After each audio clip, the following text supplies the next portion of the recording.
Before the campaign against the Western powers, which we would have been glad to avoid, the experience of fighting in Poland had been studied. This experience had shown that light infantry divisions were inferior formations. It was decided to reform them into tank divisions numbered 6-9. Motorized divisions proved to be too cumbersome in their composition, and one infantry regiment was withdrawn from them. The rearmament of tank regiments with TIT and TIV-type tanks, which was especially important and necessary, progressed extremely slowly because of the weak production capacity of industry, and as a result of the canning of new types of tanks by the General Command of the Ground Forces, several armoured divisions and the Greater Germany Infantry Regiment were placed under my command for combat training. I was mainly occupied with thoughts about the plan and possible course of operations in the West. The General Command of the Land Forces, pushed by Hitler, intended to use the old plan again, the so-called Schlieffen Plan of 1914. It was quicker and simpler, but contained nothing new. So very soon thought began to work in a different direction. One day in November 1939, Manstein asked me to come to see him. He gave me his views on an offensive by a large armoured force through Luxembourg and southern Belgium to the Maginot Line at Sedan, with the aim of breaking through this fortified section and then the entire French front. Manstein asked me to consider his proposal from the point of view of a specialist in armoured forces. After a detailed study of maps and on the basis of personal acquaintance with the conditions of the terrain during the First World War, I was able to assure Manstein that his planned operation is feasible. The only condition I could put was the use in this offensive of a sufficient number of tank and motorized divisions, and preferably all of them. After that, Manstein drafted a report note. Approved and signed by Colonel General von Rundstedt on December 4, 1939, the report note was sent to the General Command of Land Forces, but it was not approved there. The Army High Command initially wanted to use only 1 or 2 panzer divisions for the Aalen offensive. An exchange of views on this issue began. I considered such forces too weak, and therefore the operation aimless. Fragmentation of the already weak armoured forces would be the biggest mistake that can be made at all. Facing the possibility of making such a mistake just stood the main command of ground forces. Manstein insistently sought his own, which brought on himself the disfavour of the General Command of the Land Forces to such an extent that he was appointed commander of the Army Corps. He asked to give him at least a tank corps, but his request was not granted. So Manstein, our best operational mind, with a corps in the 3rd echelon and participated in the campaign, the brilliant realization of which was largely due to the initiative he showed. He was succeeded under Colonel General von Rundstedt by the calmer General von Zodenstern. Meanwhile, an incident that occurred in the Air Force forced the command to abandon the plan Schlieffen. Liaison officer of the Air Force at night on January 10, 1940, with important documents, flew the plane across the Belgian border, which was forbidden. The airplane made an emergency landing on Belgian territory. According to the documents that were with the officer, it was possible to guess about the planned offensive according to the Schlieffen Plan. Whether he managed to destroy the documents was unknown. In any case, it should be considered that the offensive may have become known to the Belgians, and apparently also the French and British. In addition, Manstein, who appeared to Hitler in connection with the appointment to the post of Corps Commander, took the opportunity to give him his opinion on future operations. Thereafter, Manstein's operational plan became the subject of scrutiny. February 7, 1940. During the staff war game in Koblenz, I got a clear picture of him. At this game, I proposed on the 5th day of the campaign to launch an offensive with large tank and motorized forces to break through the defenses on the Maas River at Sedan and further develop the offensive in the direction of Amiens. Chief of the General Staff of the Land Forces Galder, who was present at the manoeuvres, called this proposal meaningless.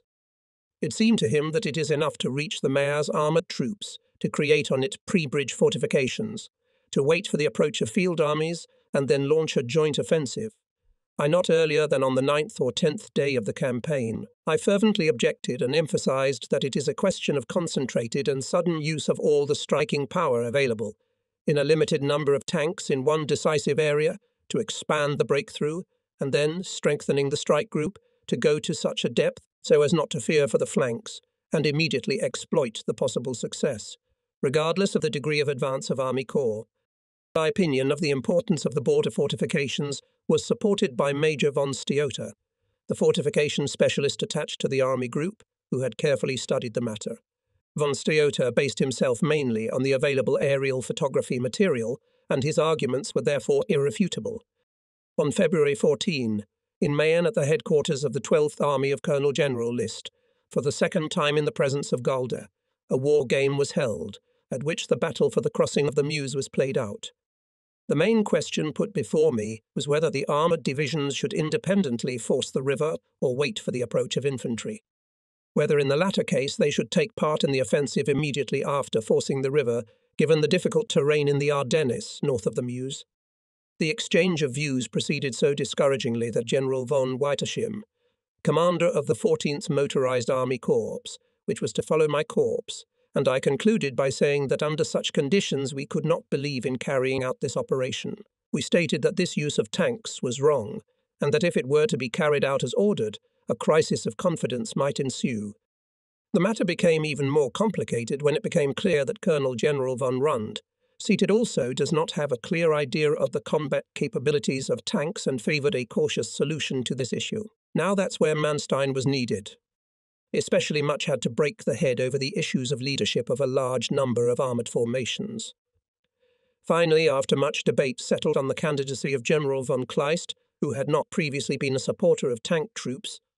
After it became clear that my tank corps in any case will have to strike at the enemy through the Ardennes, I diligently engaged in combat training of generals and staff officers to fulfill the upcoming task. In my subordination went to the 1st, 2nd and 10th Panzer Divisions, Infantry Regiment Greater Germany, a number of corps units and units, among which was also one division of mortars. All the units, with the exception of the Great Germany Regiment, were familiar to me. Some I had dealt with before the war, others during the war years, so I certainly believed in their fighting ability. Now I had an opportunity to prepare these men for a heavy task, in the success of which no one actually believed, except Hitler, Manstein, and me. The moral struggle for the realization of this idea was very exhausting. Therefore, I needed a little rest, which was granted to me in the second half of March. However, even before that, on March 15, in the Imperial Chancellery held a conversation between the commander of Army Group A with Hitler. The conversation was attended by General von Kleist and myself. Each of those present reported their thoughts on the method of accomplishing the task at hand. I was the last to report. On the day scheduled by the order to cross the Luxembourgian border and then move through southern Belgium to Sedan, to force the Maas River at Sedan, capturing on the left bank of the pre-bridge fortification to ensure the crossing of the infantry corps following me. Briefly, I explained that my corps will advance through Luxembourg and southern Belgium in 3 columns, that I expect to reach the Belgian border positions on the first day and, if possible, to break through them. On the second day, to continue the advance through Neufchâteau, to cross the Semoise River at Boulogne, on the 4th, to reach the river. Maas, on the 5th day to force the river, and by the evening of the same day to capture the pre-bridge fortification. Hitler asked, "And what do you want to do next?" He was the first to put this decisive question at all. I replied, "If there is no order to suspend the advance, I will the next day to continue the offensive in a westerly direction. The High Command must decide whether this blow should be directed at Amiens or Paris. The most effective, in my opinion, should be the direction through Amiens to the English Channel." Hitler nodded his head but said nothing. Only General Busch, who commanded the 16th Army operating on my left, exclaimed, "No, I do not believe that you will be able to force it." Hitler awaited my answer with obvious tension. My answer was, "You do not need to do so." To this, Hitler also said nothing. Subsequently, I never received an order that provided for more than the creation of a pre-bridge fortification on the Maas River. I independently drafted all the decisions, up to the approach to the Atlantic coast at Abbeville. The High Command had an inhibiting influence mainly on my operations. After a short vacation, I again began preparations for this major operation. The long winter was replaced by a mild, charming spring. Repeated drill alarms threatened to turn into combat alarms. Before describing the events, I think it would be appropriate to explain why I was so confidently preparing for the heavy offensive ahead. For this purpose, I shall have to go back a little. World War I, after a brief period of manoeuvring on the Western Front, froze in positional battles. No concentration of military means, which had reached enormous proportions, was able to move the fronts until November 1916. Tanks appeared on the enemy's side and carried, thanks to their armour tracks and armament consisting of guns and machine guns, previously unprotected soldiers, through barrage fire and wire fences, through ditches and craters alive and combat-ready to the front of the German defences. The offensive was again restored to its rights. This phenomenon was peculiar and deserved serious attention. Unfortunately, the Germans underestimated tanks during that war. It no longer matters whether this is due to the lack of technical awareness of government officials or to the weakness of the German war industry. How great is the importance of tanks showed the Treaty of Versailles, which prohibited Germany, under penalty of punishment, to have and produce armoured cars, tanks and other similar machines that could serve military purposes. Consequently, in our enemies, the tank was considered a military weapon of such decisive importance that we were forbidden to have it. Hence, I concluded that it was necessary to scrutinize the history of this combat weapon of decisive importance and trace its further development. From the theoretical analysis made by a man unconstrained by any tradition, a conclusion was reached about the design and use of tanks and the organization and use of armored formations, a conclusion that went beyond the theories prevailing abroad. In persistent arguments lasting for years, I succeeded in putting my convictions into practice before other armies had approached similar problems. The advantage in projected organization and in the combat use of tanks was the first factor on which my belief in success was based. Even in 1940, I was almost alone in the German army in believing this. A comprehensive study of the First World War enabled me to make an in-depth analysis of the psychology of the belligerents. I knew the German army well from my own observations. About the state of mind of our Western opponents, I also created a certain opinion, which was confirmed in 1940. In military thought, in spite of the new weapon, tanks, to which the opponents should be mainly grateful for their victory in 1918, position warfare prevailed. France had the strongest land army and the largest armoured forces in Western Europe. Anglo-French armed forces in the West, in May 1940, had at their disposal about 4,800 tanks. In the German armed forces on the list was listed as 2,800 tanks, including armoured cars, and in fact by the beginning of the offensive they numbered about 2,200. Consequently, the enemy had a double superiority, which was reinforced by the fact that the French tanks surpassed the German armour protection and calibre of guns, however inferior to them in the perfection of control devices and speed. Despite the presence of this strongest mobile combat weapons, France created the Maginot Line, the strongest fortified frontier in the world. So why was the money invested in fortifications not used to modernize and strengthen the mobile assets? The efforts of de Gaulle and Daladier in this direction were ignored. Hence the conclusion that the high command of the French army did not recognize or did not want to recognize the importance of tanks in maneuver warfare. In any case, all known to me maneuvers and major military exercises testified to the intention of the French command to organize the management of its troops in such a way that reliably justified decisions, fully ensure maneuvering and carrying out systematic offensive and defensive measures, strive to accurately determine the position and grouping of enemy forces before taking a decision, and when it was already taken, then acted in absolute compliance with it and acted, I would say, exactly in accordance with the scheme of the French army. This desire to act strictly according to the plan, leaving nothing to chance, also led to the inclusion of tanks in the land forces in a form that would not violate the scheme, i.e. their distribution to infantry divisions, and only a small proportion of tanks were intended for operational use. The German command could safely assume that the defence of France, taking into account the use of fortifications, planned cautiously and schematically on the doctrine based on the conclusions of the First World War, on the experience of positional warfare, a high estimate of fire and underestimation of manoeuvre. The familiar principles of French strategy and tactics of 1940, opposite to my method of fighting, were the second factor justifying my belief in victory. By the spring of 1940, the German side had a clear picture of the grouping of forces and fortifications of the enemy. We knew that on the Maginot Line between Montmedy and Sedan very strong fortifications alternate with weak ones. So the fortifications running from Sedan to the Channel we called the continuation of the Maginot Line. We also knew the location and, in the main, the strength of the Belgian and Dutch fortifications erected against Germany. The garrison of the Maginot Line was insignificant. The main forces of the French Land Army, including armoured divisions and the British Expeditionary Force, were concentrated in French Flanders between the Maas River and the English Channel with a front to the northeast.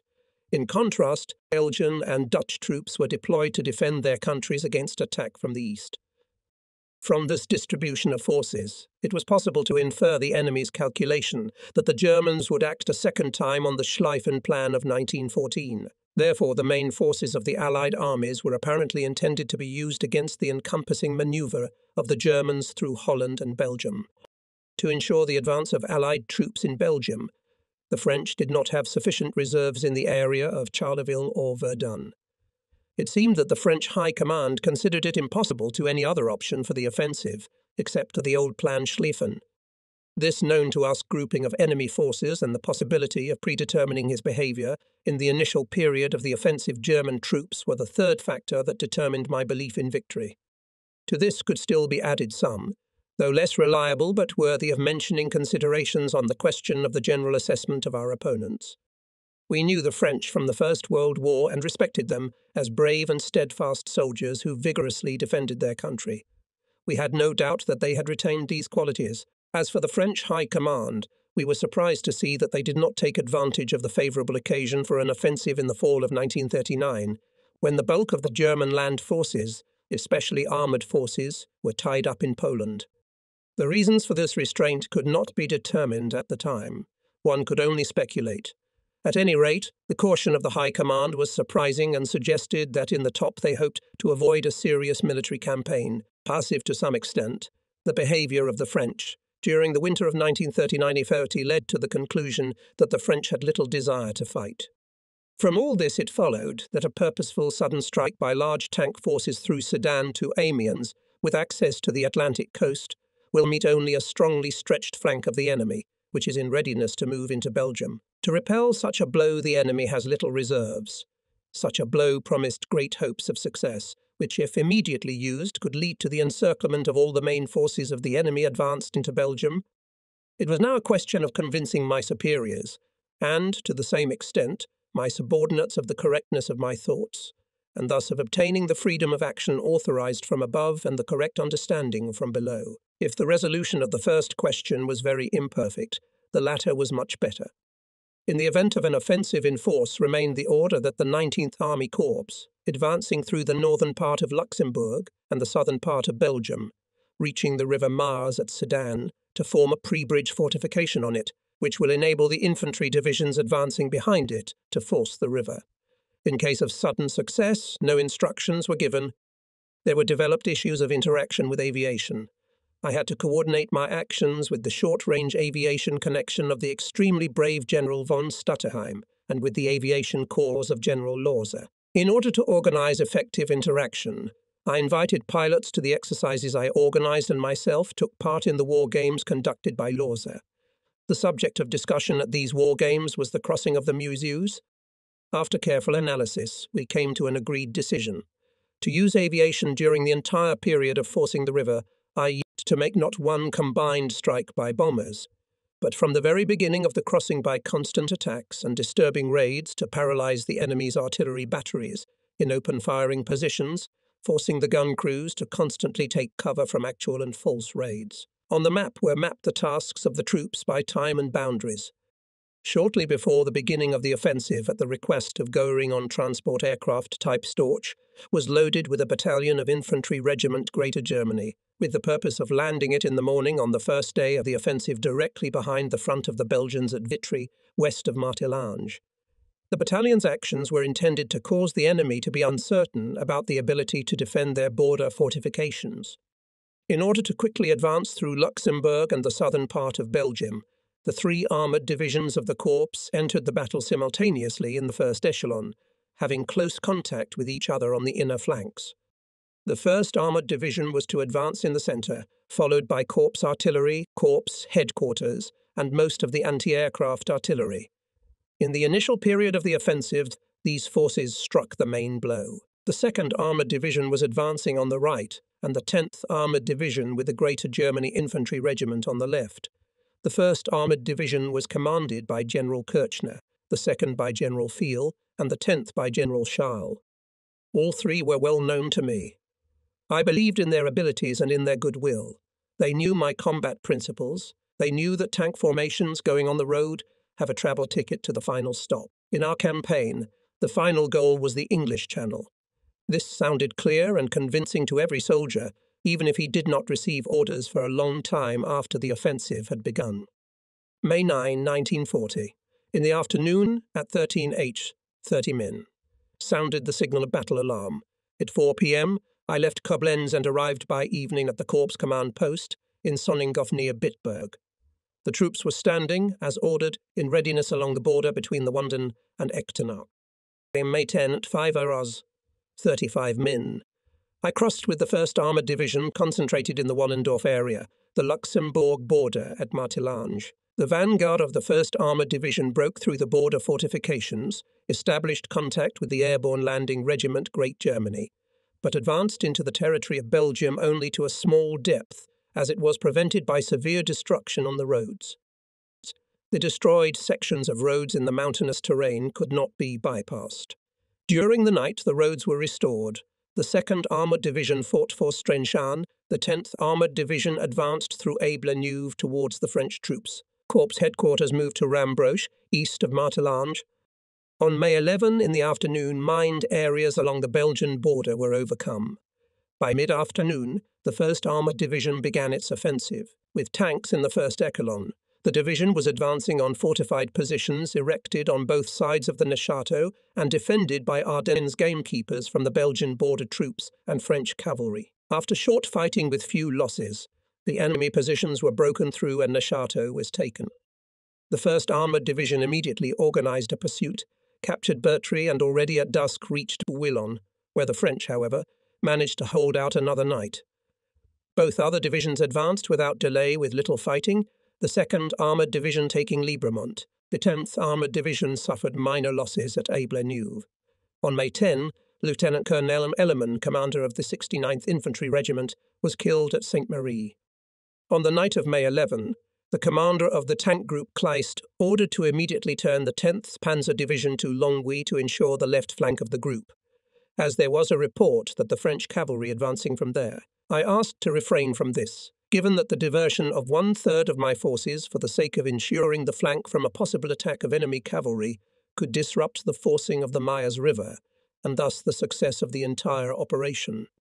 To avoid these difficulties caused by an incomprehensible fear of the cavalry, I sent the 10th Panzer Division on a parallel road running north of the previously established for it, the way of movement, through Roule to the section of the River Semois, Kirmardin with the task to continue the offensive. The threat of stopping the offensive and changing its direction was at first overcome. The command of the group abandoned its intention. The French cavalry never appeared. The Great Germania Infantry Regiment was withdrawn from the battle in the evening and placed at the disposal of the Corps.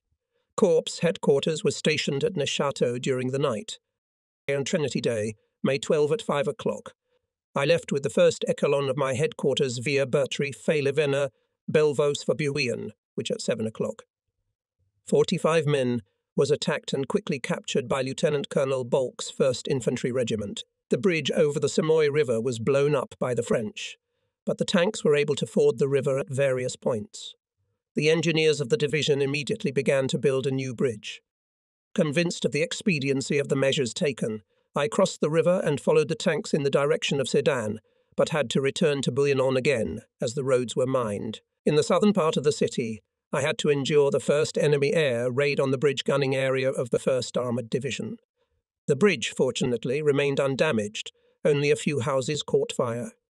Then I drove through the forest to the 10th Armoured Division, which overcame the enemy defences in the area of Cunion and Herbemont, on the highway along which the division was advancing. I found myself witnessing the battle of a reconnaissance battalion for the border fortifications. Directly behind the scouts came the infantry led by the brave brigade commander Colonel Fisher, followed by the infantry, followed by the division commander General Schall. The rapid advance of the division, whose officers were in battle order, made a remarkable impression. The fortifications in the woods were captured in a short time. The advance continued through La Chapelle to Bazay and Ballon. I was able to return in peace to Bouillon to the Corps command post. Colonel Neering, Chief of Staff, had in the meantime arranged himself at the Panorama Hotel, which afforded a splendid view of the beautiful valley of the Simoy River. My place was carefully arranged in a niche with the hunter's trophies in the general workroom. We set to work. But suddenly, one after another, several explosions rang out. Airplanes. But here's not the end of the matter. A convoy with close combat equipment, explosives, mines and hand grenades caught fire. The explosions followed one after another. The giant head of a wild boar hanging above me flew off the wall and almost killed me. Other trophies also flew down. The glass in the window overlooking the beautiful valley where I was sitting shattered and shards flew right over my head. It became very uncomfortable to work here, and we decided to move to another place. A small hotel on a hill north of Bouillon, where the headquarters of the 1st Tank Regiment was located, was chosen. While inspecting the hotel, General von Stutterheim, commander of the short-range aviation connection, who was present there, drew my attention to the fact that the house was located in the open. Indeed, while we were talking to him, a squadron of Belgian airplanes appeared and dropped bombs on the location of the tanks.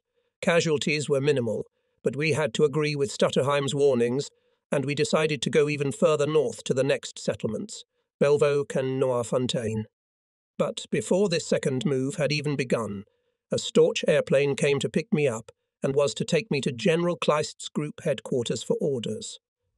At headquarters I received orders to begin the offensive across the Meuse River the next day, May 13 at 4 p.m. My 1st and 10th Panzer Divisions could be concentrated by this time at the initial positions, but the 2nd Panzer Division, which met with difficulties on the River Simoy, of course, could not concentrate.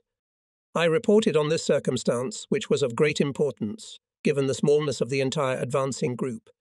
General von Kleist insisted on his order, and I had to admit that it would be more appropriate to start the offensive directly from the march, without waiting for a full deployment. General von Kleist and Air Force General Sperl, unaware of my agreement with Lorze, decided to conduct a concentrated bombing raid before the artillery preparation. This could have derailed my entire plan of attack, as a prolonged suppression of enemy artillery was no longer provided. I strongly protested and asked for my original plan to be reinstated, on which the entire offensive was based. But General von Kleist rejected my request, and I flew to my corps on the same Storch, but with another pilot. My young pilot claimed that he knew the exact location of the landing place from which I had taken off, but at dusk he did not find it, and we very soon found ourselves over the Meuse and over the French positions. I experienced a rather unpleasant feeling being in an unarmed, defenceless Storch, and then immediately oriented myself and ordered the pilot to fly north. We soon found the landing pad and all turned out safely. Upon arrival at the Corps command post, I set about drafting orders and instructions with great zeal. We were given very limited time, and so to speed up the work we used the orders developed during the headquarters exercise in Koblenz. We took them out of the files, changed the date and time, and then sent them to the troops. These orders corresponded exactly to the actual situation. In the 1st and 10th Panzer Divisions did the same, which greatly accelerated and simplified the issuance of orders. On the evening of May 12, the 1st and 10th Armoured Divisions seized the north bank of the river, Muses, and took the historic city and fortress of Sedan. The night was used to get to the initial position and equip the firing positions of the corps, artillery and artillery of the tank group. The 1st Armoured Division, reinforced by the Great Germania Infantry Regiment, Corps Artillery and Heavy Artillery divisions of both divisions operating on the flanks, was the main attacker. Consequently, the 2nd and 10th Armoured Divisions had only 2 light artillery divisions each on the first day of the offensive. This weakness of the flanks and artillery had to be taken into account in the fighting of both divisions on May 13. On May 13, the Corps command post moved to La Chapelle. On the morning of May 13, I went first to the command post of the 1st Armoured Division to check on the troops in the initial position. Then, after driving through partially mined terrain, which the drivers of the vehicles of my headquarters cleared of mines, and skipping through the artillery fire of the French fortifications, I arrived at the 2nd Armoured Division at the unit. The forward units of this division had reached the French border. In the middle of the day I was already at the Corps headquarters, which by this time had moved to La Chapelle. At 3 p.m., 30 minutes, despite the French artillery fire, I went to the advanced observation post of the 10th Armoured Division in order to observe the artillery preparations and aviation actions. On the way, I had to cross an area shelled by French artillery. At 16, the battle began with an artillery preparation, quite considerable for our conditions. With special tension, I awaited the air attack. Aircraft appeared exactly at the appointed time, and my surprise was indescribable when I saw that squadrons of dive and conventional bombers, operating under cover of fighters, attacked the enemy exactly as we had agreed with Lorza at the headquarters game. Either General von Kleist came to his senses, or the order to change the order of attack did not arrive at the destination. Either way, but the Air Force acted on those methods, which, in my opinion, were most favourable to our offensive, and I breathed a sigh of relief. I was now to follow the infantry advance across the Meuse. The fording of the river should have been completed by now, and I headed for St. Manges, and from there through Fluine to the planned crossing point of the 1st Armoured Division. In the first assault boat I could find, I crossed the river. On the other bank I met the smart and brave commander of the 1st Infantry Regiment, Lieutenant Colonel Volk, who was there with his staff. I was greeted with an exclamation, boating on the Meuse is forbidden. It was I who had once made such a remark at the preparatory staff training, when the reasoning of some young officers seemed to me too frivolous. Now they were able to correctly assess the situation. The advance of the 1st Infantry Regiment and the Great Germania Infantry Regiment on its left was proceeding like an inspector's review in a training camp. French artillery was almost completely overwhelmed by the constant exposure of dive bombers. Concrete structures on the banks of the Meuse were put out of action by the fire of anti-tank and anti-aircraft guns. Enemy machine guns were suppressed by our heavy weapons and artillery. The infantry was advancing on completely open ground, which was a wide meadow, but in spite of this the losses were very slight. Before darkness fell, it was possible to cut deeply into a strip of enemy fortifications. The troops were ordered to continue the offensive all night, and I was confident that they would carry out this most important order. By 2300 hours, they had captured Chevêche and part of the Marfy forest and had broken through the leading edge of the French defences west of Vadlencourt. Overwhelmed with joy and pride, I headed for the Corps Command post in the La Garenne forest. I left just in time to be hit by another enemy air raid on the road to La Chapelle. Arriving at the command post, I sat down to review reports from the divisions operating on the flanks. The 2nd Armoured Division, operating on the right flank, entered the battle with only its forward units, a reconnaissance and motorcycle battalions, supported by heavy artillery. The division could not ford the river with these forces. The 1st Panzer Division, together with the infantry brigade, was already on the left bank of the Meuse, preparing to pull up artillery and tanks after the bridge. The Great Germania Infantry Regiment was also on the other side of the Meuse. The 10th Armoured Division, having crossed the river, established a small pre-bridge fortification. On this day, it was in a difficult position due to the lack of artillery support. The division's advance was severely hampered by flanking fire from the Maginot Line south of Douzy. The position of the 10th and 2nd Armoured Divisions improved. Corps anti-aircraft artillery took overnight firing positions in the areas of flooding bridges over the Meuse. As on May 14 to count on the support of aircraft operating in another area, it was impossible. During the night I telephoned Lorza to find out how the aviation would be used in the future, and at the same time to thank him for the exceptionally good support which had contributed greatly to our successes. I learned that Spell's order was late and could not be communicated to the squadrons, and that therefore Lorza had simply delayed it. I then reported by radio on the success of my troops Bush, who at one time in Berlin during a report to the Führer expressed doubts about whether I could force the Meuse. Bush gave me compliments. In conclusion, I thanked the officers of my staff for their dedicated work. On the morning of May 14, the valiant 1st Armoured Division reported that it had greatly expanded its breakthrough during the night and passed through Chemery. So forward to Chemery. On the banks of the Meuse are thousands of prisoners of war. At Chemery I was present when the commander of the 1st Panzer Division gave the order. Having learned about the approach of large tank forces of the French, I ordered the 1st Armoured Division with all its tank units to start an offensive towards Stonne. I myself went to the bridge across the Meuse, so that with the help of my task force, located in this area, to organize the crossing of the 2nd Tank Brigade directly after the 1st and meet the French with large forces. The French were defeated. At Bolson they lost 20 tanks, at Chemery 50. The Infantry Regiment Greater Germany took possession of Bolson and began to advance on Villers-Mezencel. Unfortunately, shortly after I left, our dive bombers attacked their infantry concentrations at Chemery, inflicting considerable casualties. Meanwhile, the 2nd Armoured Division had forced the Mars at Donchery and was preparing to attack the heights along the south bank of the river. I went there to familiarize myself with the progress of the battle. Having met the responsible commanders, Colonels von Werst and von Prittwitz, in the combat orders of the units and talked with them, I returned to the Mayaaz again. There, the enemy planes began an intensive bombardment, but extremely bravely attacking French and British troops still failed to reach the bridge. Their losses were great. The anti-aircraft artillery was celebrating its day. It fired perfectly. By evening it had on its account about 150 downed aircraft. Subsequently, the regimental commander, Colonel von Hippel, was awarded the Order of the Knight's Cross. Meanwhile, the 2nd Tank Brigade continuous stream crossed the river. In the middle of the afternoon, to our mutual joy, we were visited by the commander of the army group, Colonel General von Rundstedt, to familiarize himself with the situation. I met him with his report in the middle of the bridge just in time for a new air raid. He asked dryly, "Is it always like this here?" I could purely attest to that. He then thanked the brave troops very warmly. Forward again, to the 1st Armoured Division. I met the division commander, accompanied by his Chief of Staff, Major Wenck, and asked if the entire division could be turned west, or if some of the forces should be left to cover the flank, deploying them with a front to the southeast of the Des Ardennes Canal. It's worth getting dirty. I have often used that expression myself. The matter is settled.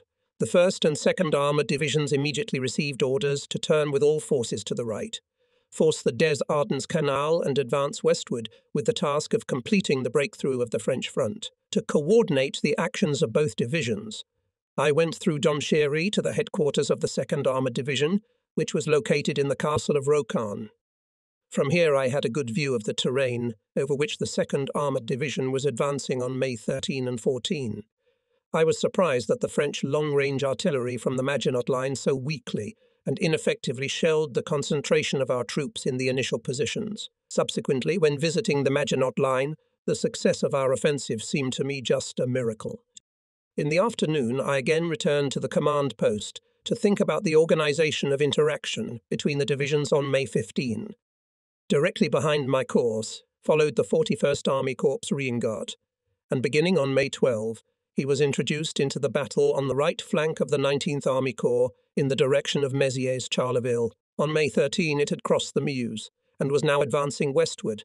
General von Wetterscheim's 14th Army Corps coming close to my corps and was soon to appear on the Meuse.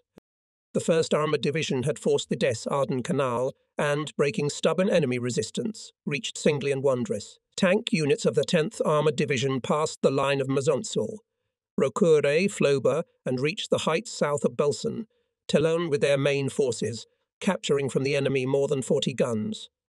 The 19th Army Corps was tasked to reach the dominant heights in the Stone area, deprive the enemy of the opportunity to fire on the bridges across the Meuse, and provide the advancing units in the 2nd Econ unimpeded crossing. Infantry Regiment Greater Germany and the 10th Panzer Division began the attack on these heights on May 14. The enemy offered stubborn resistance. The Stone locality repeatedly changed hands. On May 15, the fighting ended. On May 15 at 4 a.m., the commander of the 14th Army Corps, General von Wetterscheim, came to my command post to arrange for a change of my corps at the pre-bridge fortification south of Sedan. After a brief discussion of the situation, we proceeded to the command post of the 10th Armoured Division, located near Belsen. The division commander, General Schakal, was in the forward units. Chief of Staff and excellent Commander Lieutenant Colonel Baron von Liebenstein reported the situation and patiently answered many tricky questions of our successor. In order for the shift to take place under normal conditions, we decided that the 10th Armoured Division and the Infantry Regiment Great Germany until the full shift will be in the 14th Army Corps. I had to confine myself to giving orders to the 1st and 2nd Armoured Divisions. The 10th Armoured Division, with its attached infantry regiment Greater Germany, was tasked to provide the southern flank of the 19th Corps on the line, the Des Ardennes Canal, heights near Stone, the bend of the Mars River south of Vilmontry. Already on May 15, it was reinforced by advanced units of the 29th Motorized Division. On the command post of the 10th Armoured Division, I went to Stonne to the infantry regiment Great Germany.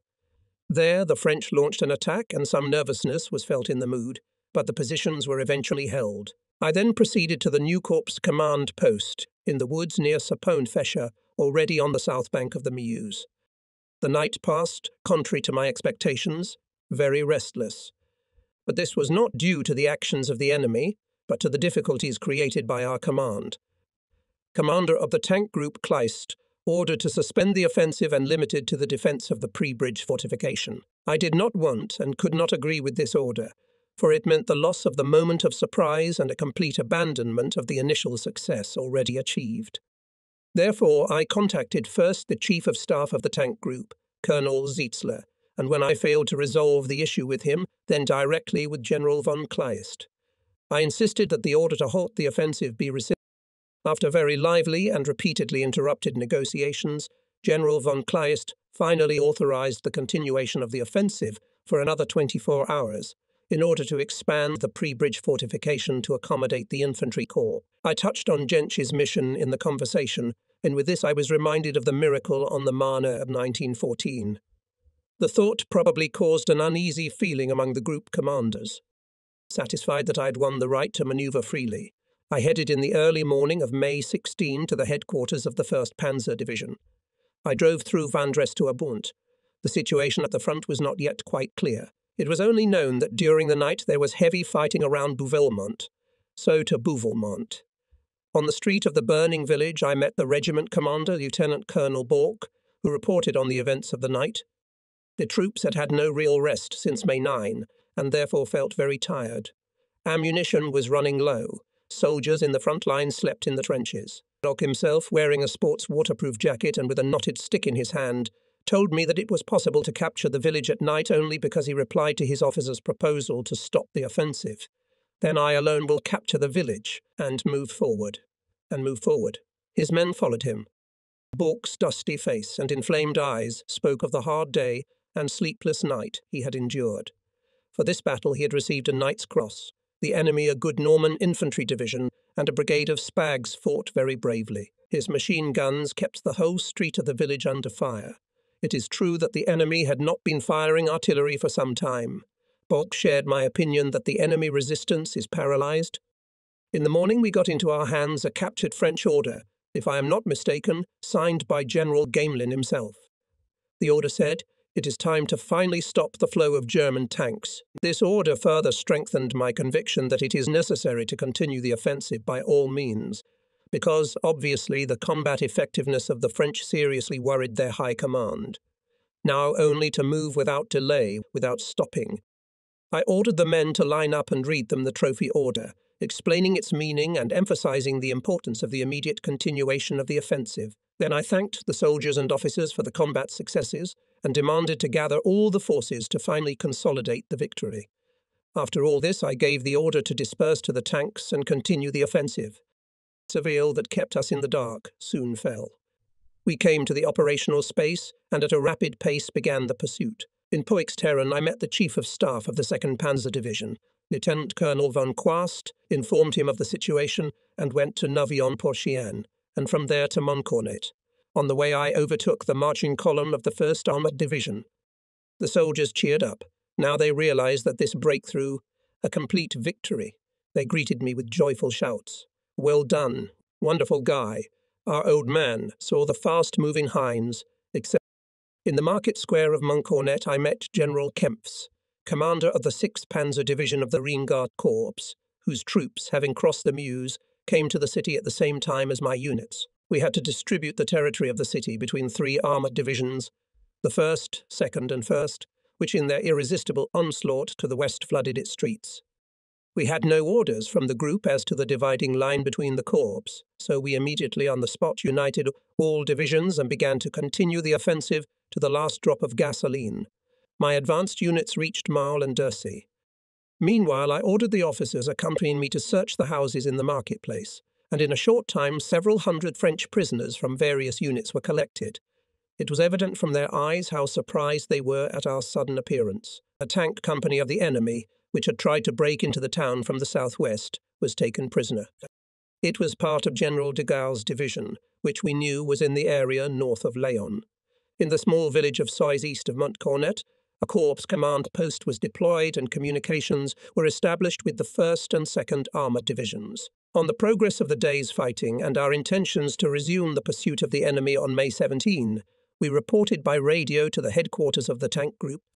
After the brilliant success of May 16 and the successful battles of the 41st Army Corps, I could not think that my superiors still think to fix on the pre-bridge fortification at the Myers and wait for the arrival of the infantry corps. I was completely possessed by the idea that I expressed in March at a report to Hitler, namely, to complete the breakthrough and do not stop until the shore of the English Channel. I could not imagine that Hitler himself, who approved of Manstein's bold plan of attack and did not protest against my plan to make the breakthrough, could be afraid of his own courage and stopped the offensive. However, I was monstrously mistaken. This became clear to me the next morning. On the morning of May 17, I was informed from the headquarters of the tank group that the offensive must be stopped, and I must report at 7 o'clock. At the landing stage for a private conversation with General von Kleist.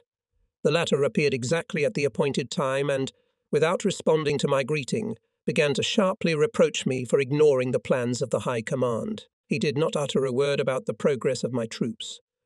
When the first storm passed and there was a lull, I asked to be removed from command. General von Kleist was surprised, then nodded his head and ordered me to transfer command of the corps to the senior commander after. That was the end of our conversation. I went to the command post, called General Fayel, and handed him the command of the corps. I then reported by radio to the headquarters of Army Group Rundstedt that after the transfer of command, I would arrive in the middle of the day to report. Very soon from there, I received instructions to remain at my command post and await the arrival of Colonel General List, commander of the 12th Army, which was advancing behind my corps, who was charged with settling this conflict. Until the arrival of Colonel General List, orders were given to suspend the advance of all units. Major Wenck, who had returned to us, was fired upon en route by French tanks and wounded in the leg. General Fuel arrived at the command post and was brought up to speed. In the afternoon, Colonel General List arrived and asked what, in fact, we had going on. I explained it to him. He cancelled in the name of Colonel General von Rundstedt the order to remove me from my post and said that the order to stop the offensive was given by the General Command of the Land Forces and therefore must be implemented. He agreed with my arguments regarding the continuation of the offensive and therefore authorized me on behalf of the Army Group Command to continue the advance of combat-ready reconnaissance units. But the Corps command post should remain in the same place. This was already a step forward. I was very grateful to Colonel General List for his intervention and asked him to settle my conflict with General Kleist, and so I proceeded to advance combat-ready reconnaissance units. The Corps command post was still at its old location at Suisse. I ordered a field cable to be laid between Corps headquarters and my forward command post, which obviated the need for radio communications that might have been intercepted by the radio intelligence of the Army High Command or the Armed Forces High Command.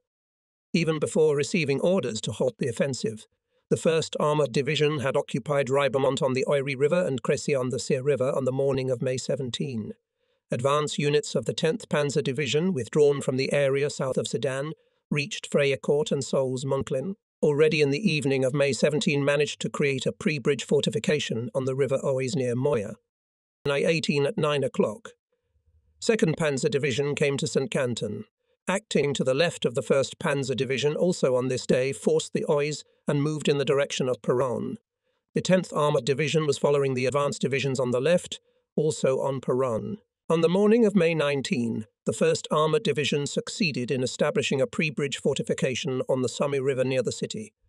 Several French headquarters that had arrived at Peronne for reconnaissance were captured directly by us.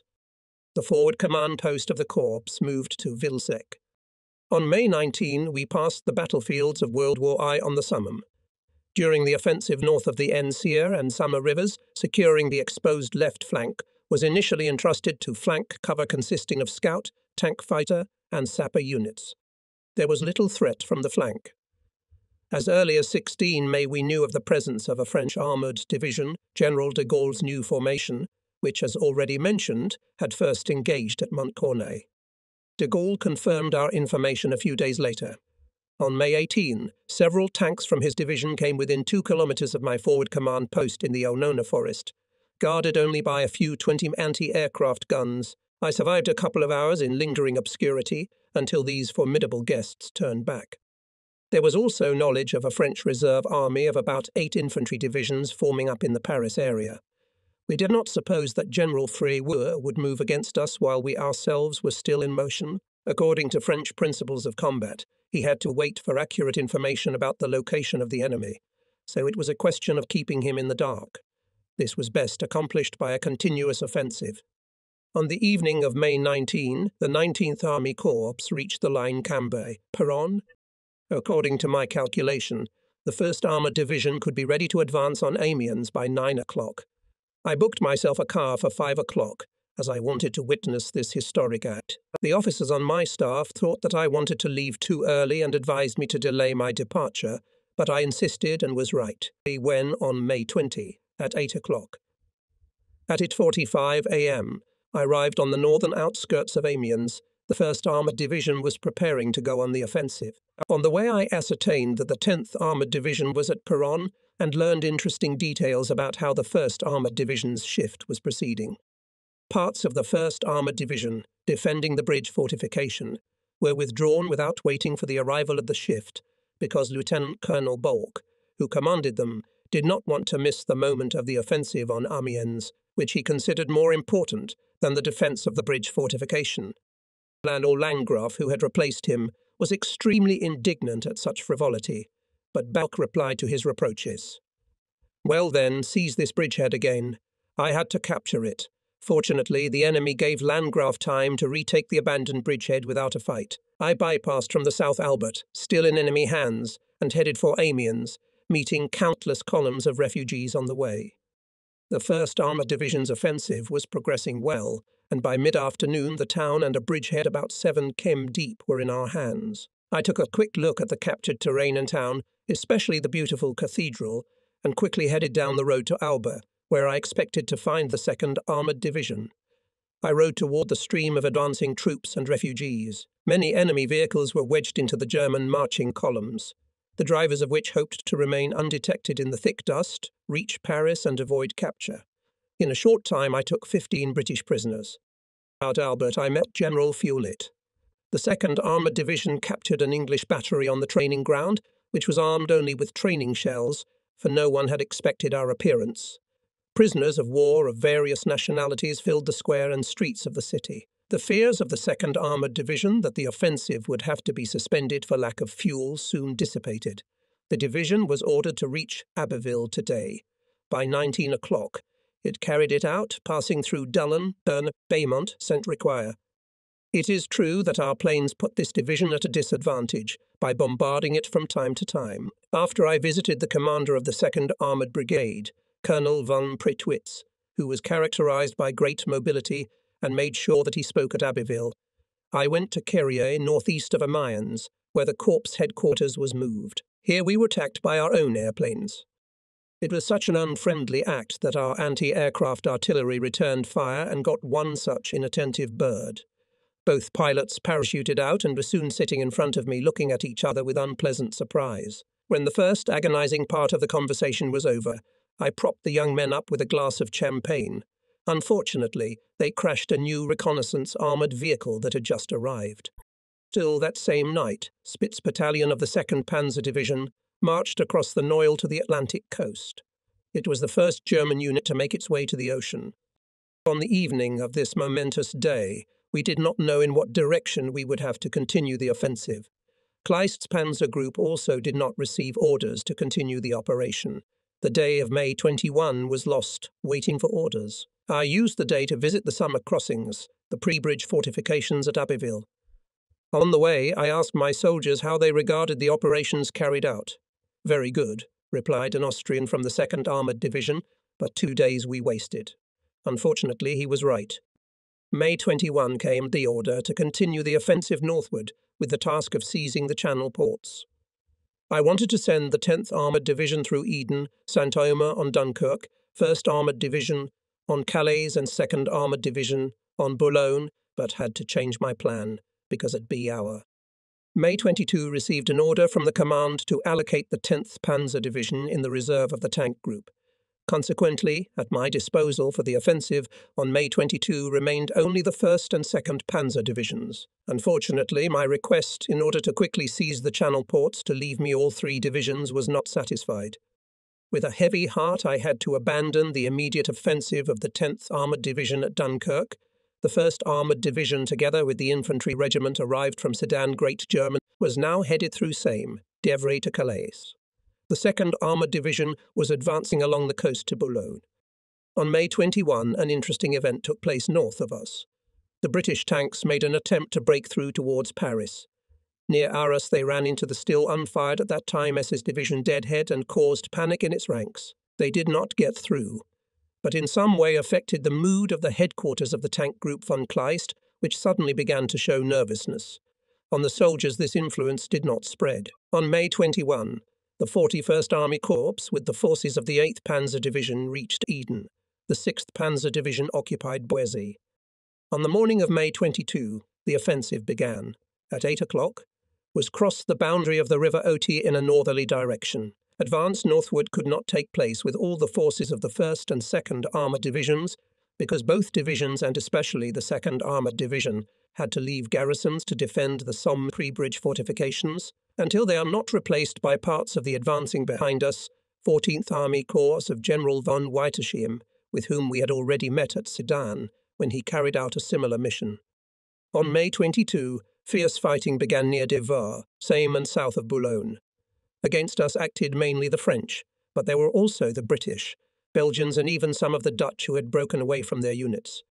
The enemy was thrown back, but his aviation acted vigorously, bombing and shelling our troops, which could not be said about our aviation. Operational airfields were located far from the combat area. Aviation, apparently, could not quickly relocate to the forward airfield. Despite all this, we managed to break into Boulogne. The Corps command post was moved to Rex. Now the 10th Armoured Division was again part of the Corps. I decided to immediately turn to Dunkirk 1st Armoured Division, which came close to Calais, and the 10th Armoured Division, moving behind it from the area d'Allen, to send through Sarray to Calais, with the capture of which could not be in a hurry. At midnight, I gave the radio 1st Armoured Division the following combat order: deploy in battle order north of the River Conch to 7.02003.5. The 10th Armoured Division follows in the 2nd Echelon. The 2nd Armoured Division is fighting in Boulogne. Parts of this division on 23.5 follow through the Marquesas to Calais. The 1st Armoured Division to reach the Lynodruck, Ardres, Calais, then turn east and advance eastward through Berberg, Ville, Gravelines to Berg and Dunkirk. To the south, the 10th Armoured Division is advancing. Execution of the order on the password advance east. After that, begin the performance at 10.0. Early in the morning on May 23, the order was transmitted with the password: advance east 10.0. Advance south of Calais on Saint-Pierre-Broec and Gravelines. On May 23, the 1st Armoured Division with battles began to move towards Gravelines. The 2nd Armoured Division was fighting at this time for Boulogne. The assault on the city was of a peculiar nature, as the old city stone walls had long prevented our tanks and infantry from penetrating the city. With the help of ladders and the effective support of 88 Mi anti-aircraft guns, we finally managed to overcome the stone wall near the cathedral and penetrate the city. Fighting in the harbour began, during which tank fire sunk one English torpedo boat and damaged several others. On May 24, the 1st Armoured Division reached the AA Canal between Aussy and the coast and captured the pre-bridge fortifications at Aussy, Saint-Pierre-Broec, Nicola and Barburg. The 2nd Armoured Division fought to clear Boulogne. The 10th Armoured Division with its main forces reached the line of d'Evry, Same. The corps was attached to the Regiment Life Standard Adolf Hitler. I gave him the task to operate in the coastal strip to increase the rapidity of the offensive of the 1st Panzer Division at Dunkirk. The 2nd Panzer Division was ordered to withdraw from Boulogne all available units and direct them to the coastal strip. The 10th Panzer Division blocked Calais and began to prepare to storm the old sea fortress. In the afternoon, I visited the division and ordered to advance systematically to reduce losses. For action on May 25, the division was reinforced with heavy artillery that could be withdrawn from the Boulogne area. Ringart's 41st Army Corps had established at St. Omer a pre-bridge fortification on the Aire River. On this day, there was an interference of the High Command in the conduct of the operation, which had a detrimental effect on the entire course of the war. Hitler stopped the left wing of the German army on the AA River. Passing the river was forbidden. The reason was not given to us. The order of the High Command sent Dunkirk to provide aviation. If the capture of Calais would encounter difficulties, then this city also to provide the Air Force. The content of the order I pass on from memory. We were speechless. But it was difficult for us to contradict the order, not knowing the reasons that forced him to give it. Patons received the ore, hold the coast of the English Channel, break-in operations to use for repair of machines. Active activity of the enemy aviation did not meet with repulsion from our side. On the morning of May 25, I went to the coast to look for the headquarters of the Life Standard Regiment and to make sure that the order to stop the offensive was carried out. On arriving there, I saw the Life Standard Regiment crossing the AA. On the other side of the river, I could see a large hill 72 meters high, which dominated the whole surrounding marshy lowland. There, in the ruins of the old fortress, I found Sepp Dietrich, the regimental commander of the Life Standard Regiment. When I asked him why the order had not been carried out, he replied that the height was at everyone's throat, and therefore he, Sepp Dietrich, had decided to seize it on May 24. The Leibstandarte Regiment and the Great Germania Infantry Regiment operating on his left were advancing toward Wormer. Despite this favourable development of the offensive, I confirmed on the spot the Führer's order. It ordered the 2nd Panzer Division to be pulled up to support the advance if necessary. On this day, Boulogne completely passed into our hands. The 10th Panzer Division had already begun fighting for the fortress of Calais. The British Commandant, Brigadier Nicholson, gave a laconic answer to the offer to surrender. The answer is no, as it is the British Army's duty to fight as it is the Germans. On May 26, the 10th Armoured Division took possession of Calais. In the middle of the day I arrived at the division's command post and asked its commander, General Scheel, whether, as ordered, he intended to provide the fortress to the Air Force. He gave a negative answer, because he thought that it was useless to bombard the thick stone walls and earthen coverings of the old fortress structures, and there was no point for the sake of bombing to leave the positions already taken on the approaches to the fortress, which would have to be taken again. I could only agree with his opinion. At 16:45, we captured 20,000 prisoners, of which 4,000 were British. The rest be the French, Belgians and Dutch. The bulk of them did not want to fight, because of which the British kept them locked in cellars. At Calais I met General von Kleist for the first time since May 17, and received from him thanks for the successful action of my troops. This day we again tried to continue the offensive in the direction of Dunkirk and close the ring around this sea fortress. But here again orders came, demanding a halt. And just before Dunkirk we were stopped. We saw our Air Force in action. But we also saw the naval vessels of all types and classes, on which the British evacuated from Dunkirk. On this day, my command post was visited by General von Wittersham in order to prepare the replacement of the 19th Army Corps by the 14th Army Corps. The advanced division of this corps, the 20th Motorized Division, was subordinate to me and was put into action on the right of the Adolf Hitler Life Standard Regiment. Even before the negotiations regarding the shift, an interesting incident occurred. The regiment commander, Leibstandarte Sepp Dietrich, on his way to the front line came under machine gun fire from the British, who were holed up in a separate house in our rear. Sepp Dietrich's car caught fire, but he and his officers managed to take cover in a ditch. Dietrich crawled with his adjutant into a pipe under the road crossing, and in order to protect himself from the burning gasoline flowing into the trench from the car, smeared his face and hands with wet clay. We accepted the requests for help transmitted by the radio station, following the commander's vehicle, and instructed the 3rd Regiment of the 2nd Armoured Division, which was advancing in this area, to relieve Dietrich. He soon appeared at my command post covered in clay. Unfortunately, he had to listen to ridicule. Only on May 26, in the middle of the day, Hitler authorized to continue the offensive on Dunkirk, but it was too late to expect a major success. On the night of May 26-27, the Corps again began the offensive.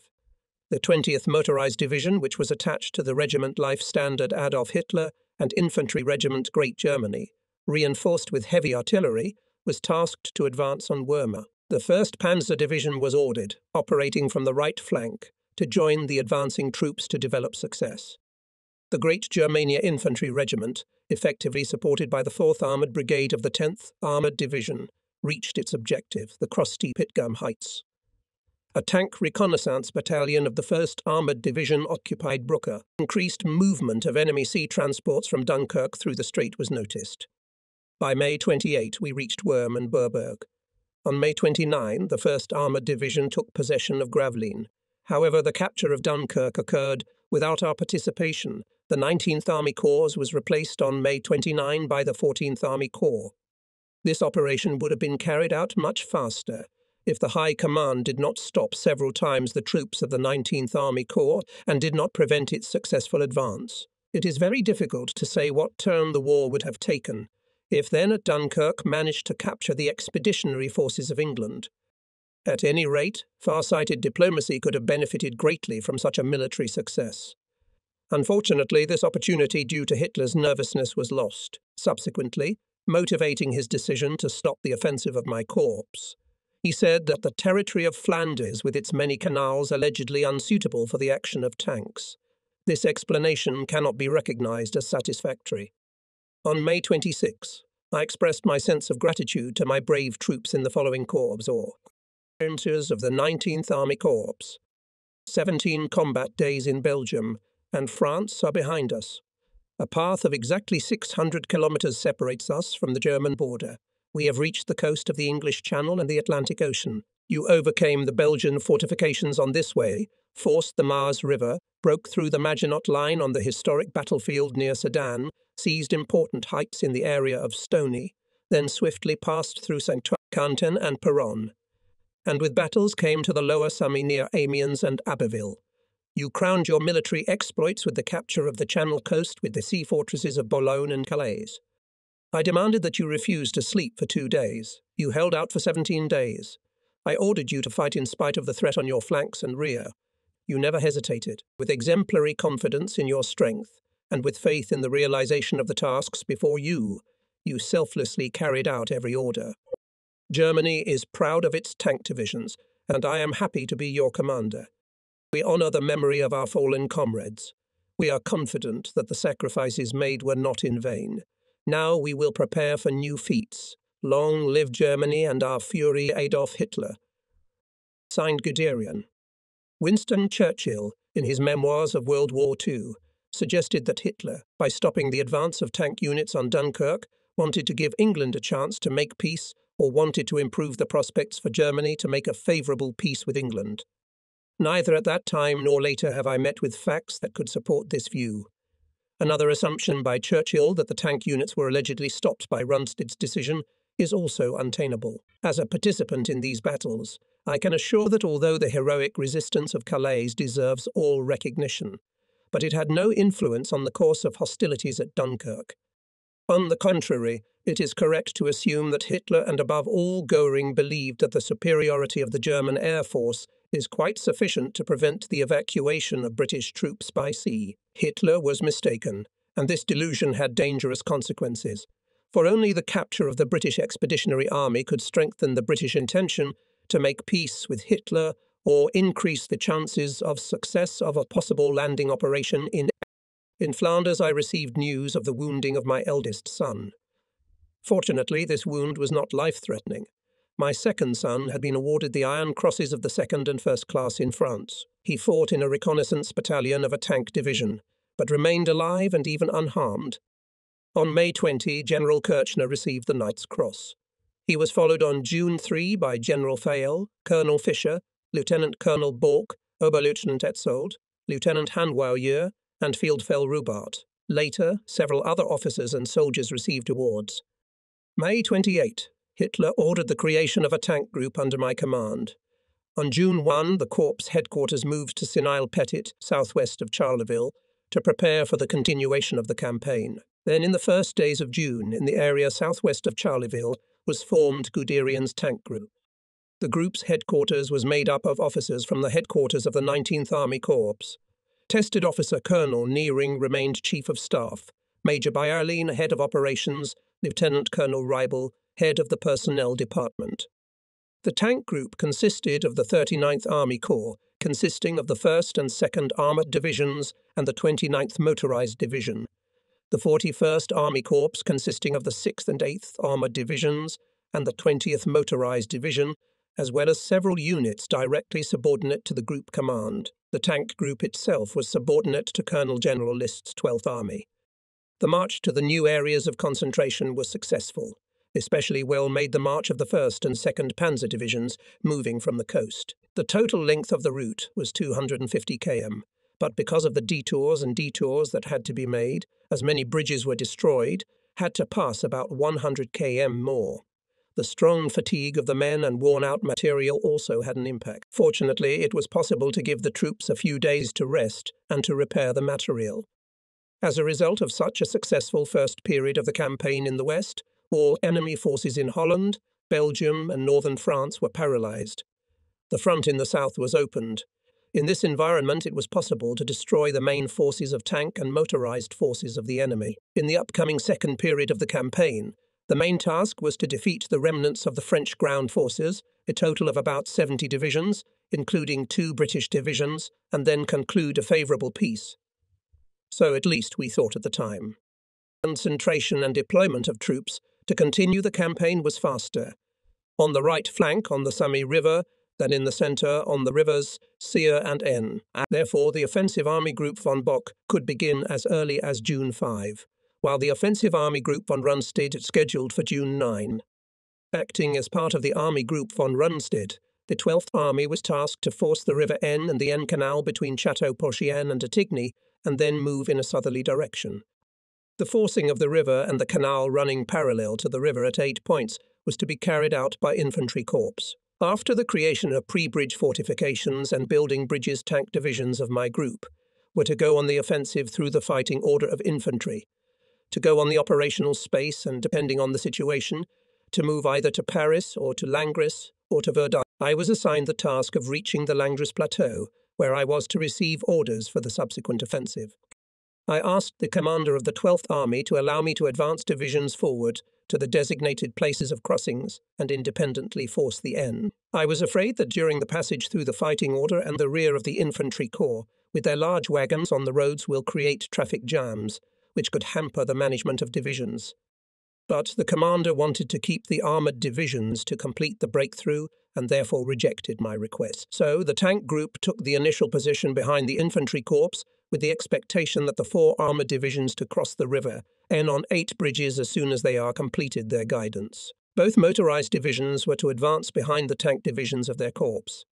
The condition for the successful implementation of this plan was the successful forcing of the river by infantry corps and the creation of pre-bridge fortifications.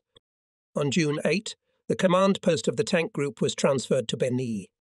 On June 9, the first day of the 12th Army offensive, I went to the observation post, located slightly northeast of Rethel, to personally observe the advance of the infantry and not to miss the moment of the performance. After remaining at the observation post from 5 to 10 o'clock, I sent a message to the 12th Army to the 12th Army. And having observed nothing, I sent my commissioned officers to the nearest bridge to the infantry fighting order, ordering them to ascertain whether they had succeeded in forcing the River Aisne. By 12 o'clock, I had received a report of the progress of the infantry. From the Rethel front, I received a combat report, which stated that the offensive in the Rethel section had not been successful. My observers from other parts of the front reported that only at Château-Porcian managed to create a small pre-bridge fortification depth of 1 to 2 kilometres. I established contact with my friend Chief of Army Staff General Mackensen and asked him to report to the commander that I propose in connection with the situation to pull up the tanks at night on this single pre-bridge fortification to the next morning to make a breakthrough in this area. Then, after visiting the headquarters of the 3rd Army Corps of General Hayes, where I received brief information about the situation, I went to Château-Porcian. Returning from the pre-bridge fortification, I met north of the village of Château-Porcian commander of the 39th Army Corps, General Schmidt and General Kirchner, and discussed with them the order of transfer of the 1st Armoured Division to the pre-bridge fortification. The division was to move out with the onset of dusk. Soon I met with the Army commander, Colonel General List, who, having left the northern section of the front, was passing through the area where the 1st Panzer Division was located, and, to his displeasure, noticed that some of the tankers were without uniforms and some were bathing in a nearby river. He demanded an explanation from me as to why the troops had not yet advanced to the pre-bridge fortifications. on the basis of my personal impressions I had just received. I objected that the advance was impossible until the pre-bridge fortifications were established and sufficiently expanded, and that the lack of pre-bridge fortifications should not be blamed on the tank troops. Colonel General List immediately shook my hand, displaying his characteristic chivalrous manners, and calmly began to talk to me about continuing the offensive. After a short stay at the command post of the group, I again went to Chateau Porcien to the pre-bridge fortification to follow the advance of my tanks and to coordinate matters of interaction with the commander of the infantry division. I met General Locke there and coordinated the implementation of the plan. I stayed at the front line until 1 o'clock in the morning, thanked the wounded tankers and scouts waiting at the bridge for evacuation to the rear for their courageous behaviour in battle, and went to my command post in Bini to give orders for further action. During the second half of the day, it was possible to create 2 small pre-bridge fortifications west and east of Chateau Porcien, which allowed the 2nd Armoured Division and the following units of the 1st Armoured Division to force the river. The offensive of my tanks was to begin on June 10 at BH 30 Min. At the appointed time, I went into battle order and forced forward the battalions of the 1st Infantry Brigade, which were too far in the rear. To my surprise, I was recognized by the infantry units in the front line. I soon found out that I was in the 55th Regiment, which at one time had been stationed in Wurzburg. The officers and non-commissioned officers of this regiment knew me from the time when I was the commander of the 2nd Armoured Division, also stationed in this beautiful, unfortunately now completely destroyed city. They greeted me cordially. The advance of tanks and infantry began simultaneously and in a coordinated manner.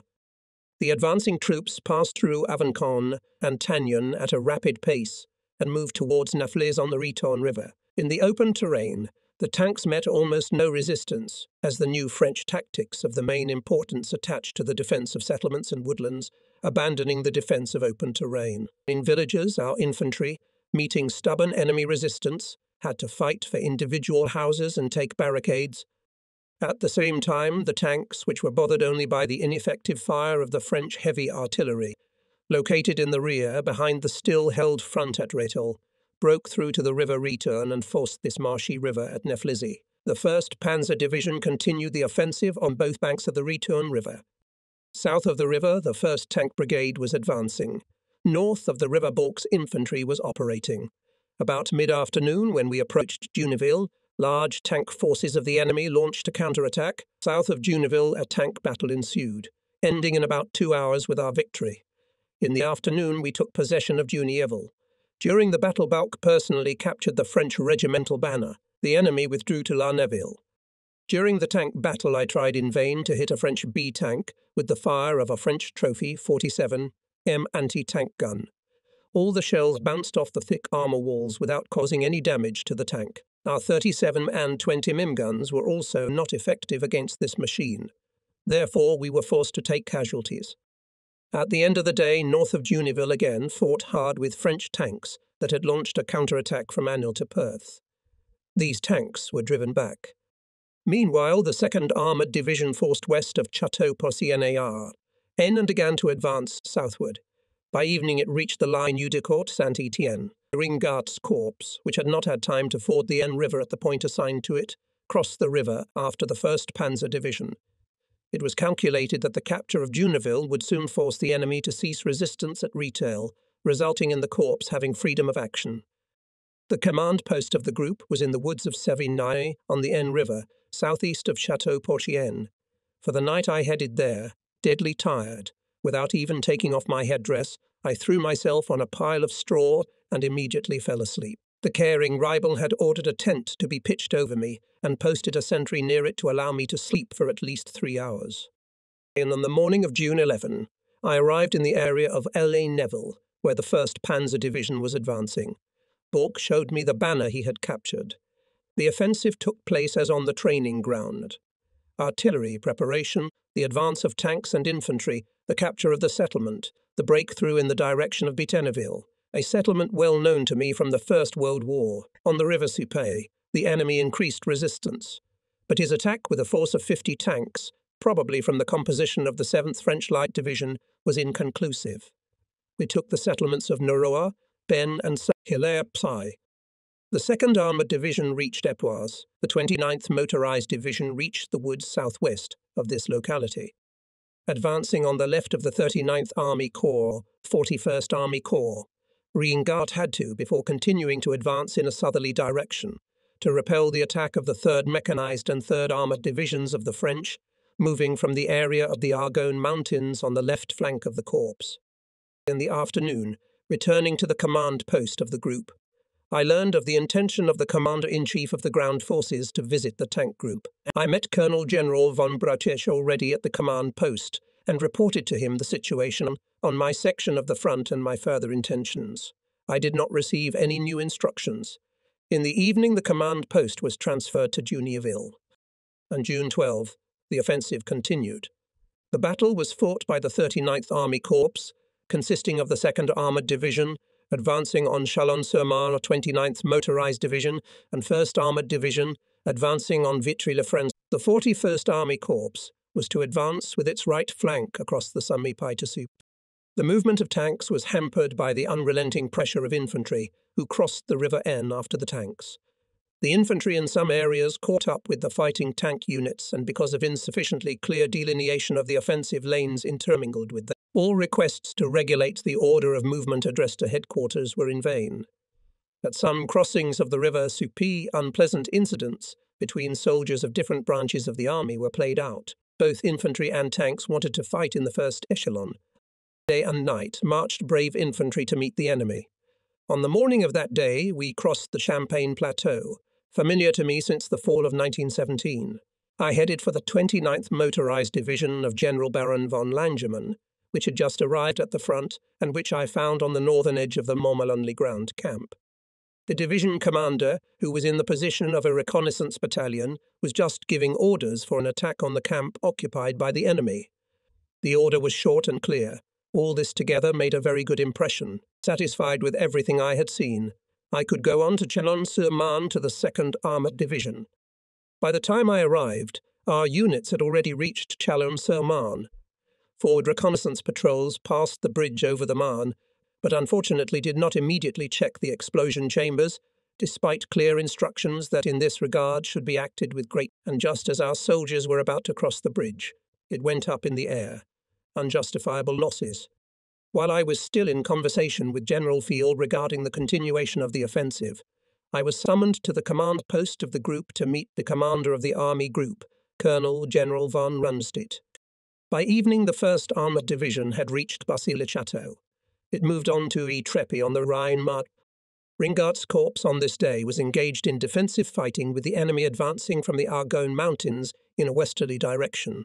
I met the divisions of the corps in the afternoon in the neighbourhood of Machetti and was convinced of the expediency of their action. Suentaya and Munray passed into our hands. On my way back to the group command post, again encountering infantry units that had crossed the path of our advance. Again I asked in vain to the headquarters of the 12th Army to regulate the movement. Now the tank group began to receive several contradictory orders every day, demanding that we turn to the east or continue advancing south. First we were to capture Verdun, then to advance in a southerly direction, then turn to Saint-Mihiel, then again to advance in a southerly direction. All these changes experienced only Riengaert's corps. As Schmidt's corps, I was always advancing to the south, and thus ensure the constant advance in one direction at least half of the tank group. On June 13, I visited Reinhardt's corps, which was still fighting the enemy advancing from the Verdun and Argonne mountains. By evening, I arrived at the 1st Panzer Division, which had reached the Rhine-Marne Canal at Ypres. The commander of the 39th Army Corps ordered not to force the canal. I knew nothing about this order. It was also not to my taste. At Ypres, I asked Bork, the indefatigable commander of the forward regiment of the 1st Armoured Division, whether he had already taken possession of the bridge over the canal. He answered in the affirmative. Had he established a pre-bridge fortification? After a slight hesitation, he also answered yes. I was surprised at the restraint. Could a car drive onto the pre-bridge fortification? An incredulous look? A hesitant yes. So let's go. On the pre-bridge fortification were diligent engineering officer Lieutenant Bieber, who, risking his life, prevented the destruction of the bridge, and the infantry battalion commander Captain Eckinger, who took possession of the bridge and created a pre-bridge fortification. I was delighted that I was presented with the opportunity to present both brave officers with the Iron Cross First Class here. I then asked Bork why he was not advancing further. It was only at this point that I learned of an order from the commander of the 39th Army Corps demanding that the advance be halted. Bork's surprising restraint was explained by the fact that he had violated the order at his own risk and wanted to avoid blame. Again we stood, as at Beauvermont, on the eve of the completion of the breakthrough. Again it was impossible to tolerate delays, stops. Bork expressed his impression of Vienna. In front of him were coloured troops defending the canal, supported by a small amount of artillery. I gave the order to immediately attack on Saint-Dizier and promised myself to settle the matter with the division commander and the corps commander. So Balk sprang into action. I went to the division headquarters and ordered the entire division to begin the advance. Then I familiarized General Schmidt with my order to the 1st Armoured Division. Finally, already at dusk, passing through the location of the 29th Motorized Division, approaching the canal at Brusson, I came across north of Vitry-le-François the 5th Reconnaissance Battalion of the 2nd Armoured Division. Here I was briefed on the progress of the division's offensive. June 14 at 9 o'clock. German troops entered Paris. In the offensive strip of Guderian's tank group, the 1st Panzer Division reached Saint-Dizier still at night. The French prisoners of war belonged to the 3rd Panzer Division, the 3rd North African Division, and the 6th Colonial Infantry Division. The soldiers gave the impression of exhausted men. The rest of the 1st Armoured Division, the Rhine-Marne Canal, and the rest of the 39th Army Corps were forcing the Rhine-Marne Canal. Ringard's corps reached the canal at Rivigny east of Ytrepy. In the middle of the day, after a meeting with the commander of the 1st Armoured Division, I arrived in Saint-Dizier and in the square saw my friend Bork sitting in a chair. He was the first person I met here. He was counting on a quiet night after all the disturbances of the last 24 hours. But I was to disappoint him greatly. The sooner we could resume our offensive, the greater our success would be. So Balk received orders to immediately begin the advance on Langres. The entire 1st Armoured Division began to carry out this order. The offensive continued through the night, and by the morning of June 15, the old fortress capitulated. 3,000 prisoners of war. The 29th Motorized Division was directed through Vassy to Jussin-Ancourt, the 2nd Armoured Division through Montiries and Dieu, Solesmes-Deuil to Bar-sur-Aube. Ringard's corps was given the task of advancing in a southerly direction. The plan of the main command of the land forces to turn the tank group through Juneville, Nechateau, on Nancy has already been expressed in the relevant orders, but the troops received timely counter-orders. On the morning of June 16, I went to Langres, arrived there about mid-afternoon and ordered the 1st Armoured Division to advance on Gray. Besancon, the 29th Motorized Division, in the direction of the river Saône southwest of Gris. The 2nd Armoured Division on Tilchâtel. Eastern Armand 41st. Army Corps continued to advance in a southerly direction. On my right on Dijon was advancing 16th Army Corps of Kleist's group. The 1st Panzer Division began its offensive at 1300 hours. At this time I, together with my small task force, was sitting in the officers' mess hall, which had a beautiful view to the east from the garden. I was, however, concerned about my exposed and overstretched flank, as word began to reach me that French troops were moving in from the east. During the latter part of the afternoon, General Victorin's 20th Motor Division reached Langres and, advancing toward Vesoul, took over the supply of the left flank. West of Langres, the 29th Motorized Division was advancing. The situation was becoming clearer by the hour. Until the evening were captured Bar-sur-Tourbie, Gris, Bar-le-Duc. In the fighting for the town of Gris, its commandant, General de Corzon, was killed. In the evening, the command post of the group was transferred to Langres. I did not receive an order from the General Command of the Land Forces on the further tasks of the tank group and sent a liaison officer of the General Command, who was attached to my headquarters, by airplane to the headquarters of the General Command to report my intention to continue the offensive towards the Swiss border. We stayed in Langres in the homes of friendly people, and after extremely strenuous, recent days enjoyed every comfort. On June 16, the 1st Armoured Division succeeded in capturing an undestroyed bridge at Kitta, north of Gris, and crossed the Saône. Our airplanes bombed this bridge for several hours in succession, delaying the crossing of the river. These were, in all probability, the planes of Leib's army group, but we were unable to establish communication with them and explain their mistake. Fortunately, there were no losses. The 39th Army Corps reached in the middle of the day the line Besancon-Avan. The 41st Army Corps, sending its armoured divisions behind the 20th Motor Division, seized the towns of Port-sur-Soyer, Vesoul and Bourbon-les-Bains. Thousands of prisoners were taken, among them Poles for the first time in this campaign. In Besancon, 30 tanks were captured.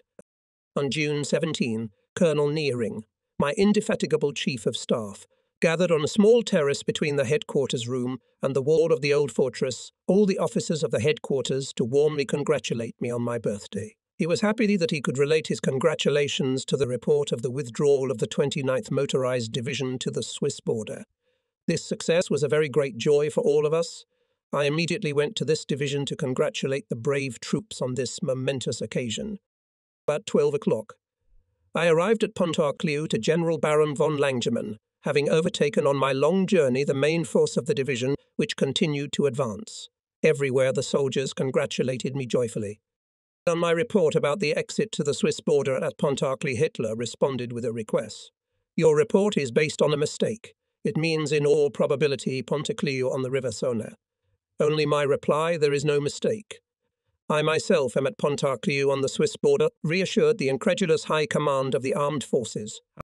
A visit to the frontier followed, where I conversed with some brave chiefs of intelligence groups, to whose indefatigable activity we owed valuable information about the enemy. Among them was the extremely energetic Lieutenant von Bonneau, who unfortunately later had to give his life for Germany. From Pontarlieu, I sent a radiogram to the 39th Army Corps, ordering an immediate turn to the northeast. The purpose of this advance was to establish communication with General Dolman's 7th Army, which was advancing from the upper Alsace area, and to cut the communications linking the French troops concentrated in Alsace-Lorraine with France. This difficult 90-degree turn was made with the precision characteristic of all manoeuvres of my armoured divisions.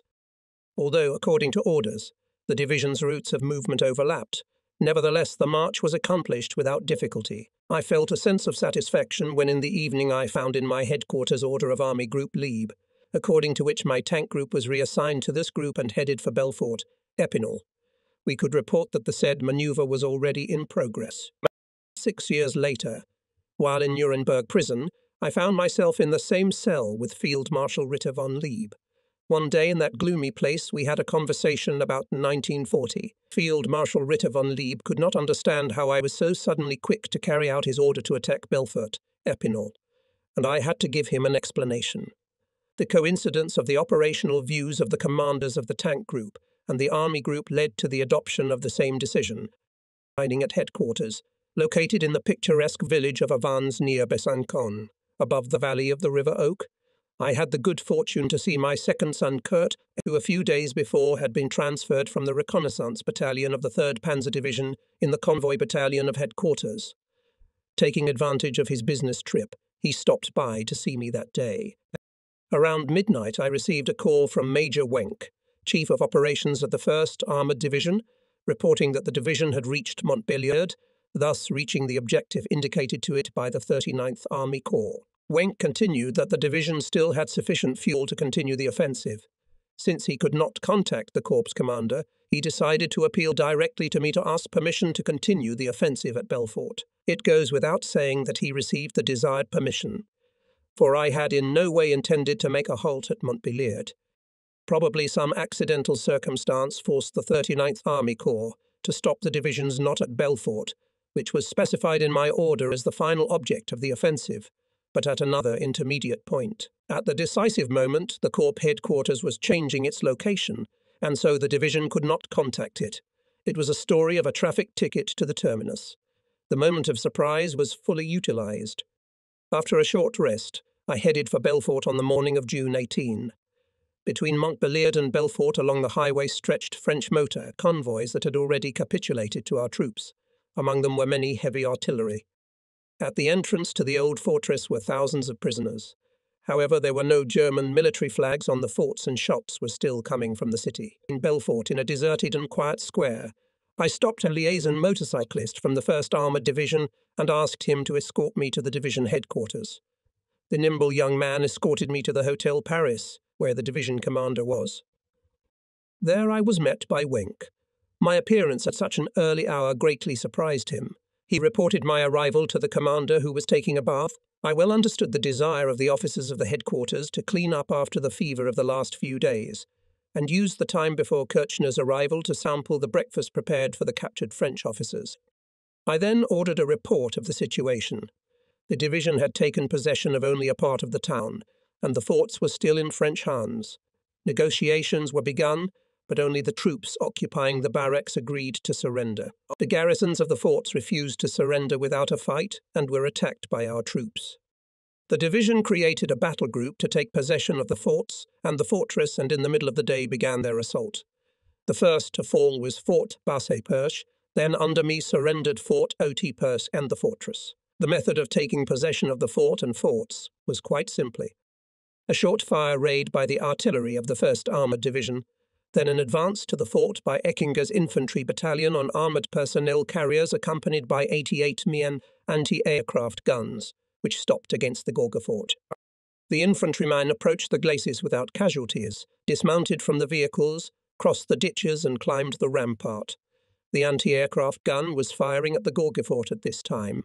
We then demanded from the enemy the surrender of the fort. The swiftness of the assault forced the enemy to capitulate.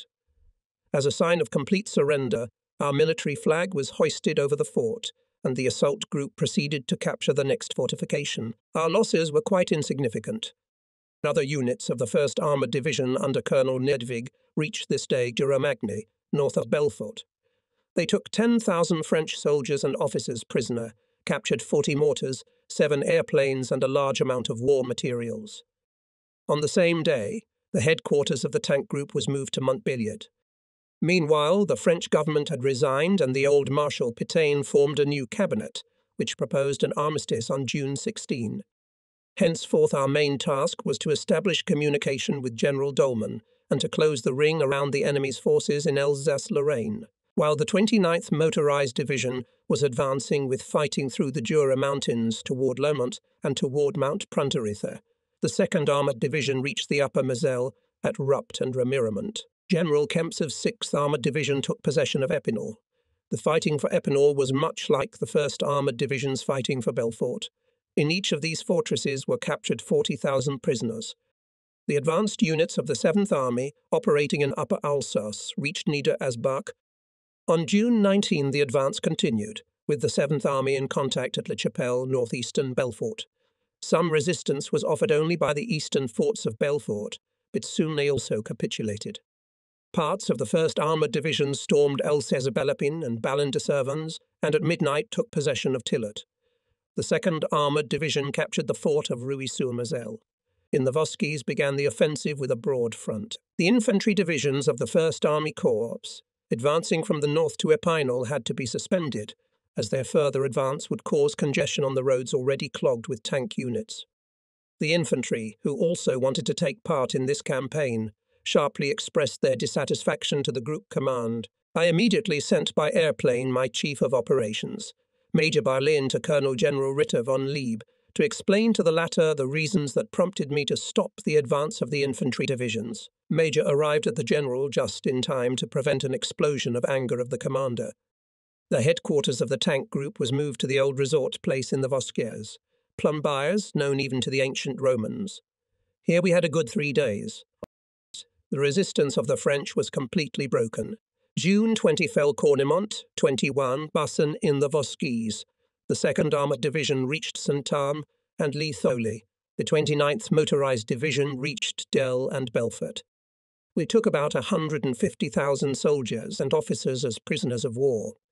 When counting the prisoners of war between the generals of Army Group, a dispute arose, which was terminated by the straw decision of Colonel General Ritter von Lieb, who recognized my figure of prisoners of war as correct, and in addition made the flattering remark to me that without the encompassing manoeuvre of the tank group through Belfort-Epinal, the total number of prisoners of war would have been much lower.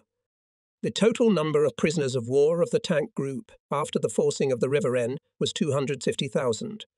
To this should be added a large amount of equipment. On June 22, the French government concluded an armistice. The terms of the armistice were not at first communicated to us. On June 23, After passing through the gorge and over the Kaisersberg mountain in the Vosges, I sought out General Dolman at his headquarters. Colmar, I saw again the places where I had spent my childhood. Soon my headquarters was transferred to Besançon and housed first in a hotel, then in the French Corps headquarters building.